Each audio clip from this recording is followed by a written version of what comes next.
আজকে রান্না করছিলাম আমার নিজের চাষ করা নিজে হাতে লাগানো কচু। বাবা আমাদের খাওয়াবো, বাবা মারা কতটা খুশি হয়ে দেখাবো।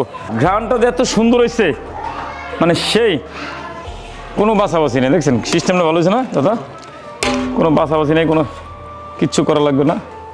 এরকম 1 চামচ করেও দিতে হয়, তাতেও কিন্তু 220 চামচ তরকারি দরকার। সহজ করে বলি, একবারে ভিক্ষা করি, অনলাইনে ভিক্ষা করি। মানুষ কিছু কিছু মানুষ করে রাস্তাঘাটে, আমি করি অনলাইনে ভিক্ষা করে। দিন শেষে খাওয়াই তাদের যাদের দুনিয়াতে কেউ নাই, ছিল আছে কিন্তু দেখে না। আবার আজকে আবার কেউ জিজ্ঞেস করে না চিংড়ি মাছের মাথার পাও কি করছি। চিংড়ি মাছের মাথার পাও কিন্তু খাওয়াই দিয়েছি। আপনারা আবার কইেন না চিংড়ি মাছের মাথার পাও বাসায় লয়ে গেছি। আব্বু না, ওয়ালাইকুম আসসালাম। আব্বা না, আজকে নিজেদের ক্ষেতের জমিতে চাষকৃত কচু রান্না করে নিয়েছি চিংড়ি মাছ দিয়ে। বাবা দেখো তো খাইয়া কেমন লাগছে? আলহামদুলিল্লাহ বলতে চাই।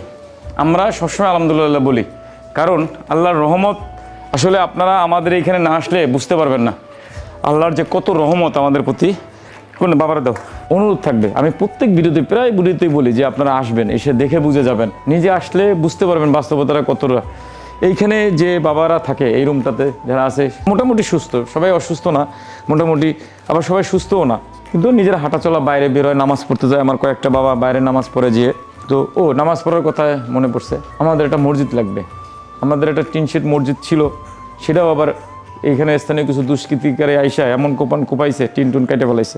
আপনাদের আমার সকল শুভাকাঙ্ক্ষীদের কাছে কৃতজ্ঞতা, যেমন অনুরোধ থাকবে আপনাদের সাধ্যমতো দান অনুদান নিয়ে আমার বাবা মাদের এই যে খাবারের ব্যবস্থাগুলো করে দিচ্ছেন যেভাবে, ঠিক এইভাবে একটু চলমান রাখবেন, তাইলেই ভালো থাকবে রাস্তায় পড়ে থাকা অসহায় মানুষ, যাদের আপনি আমরা ছাড়া কেউ নাই।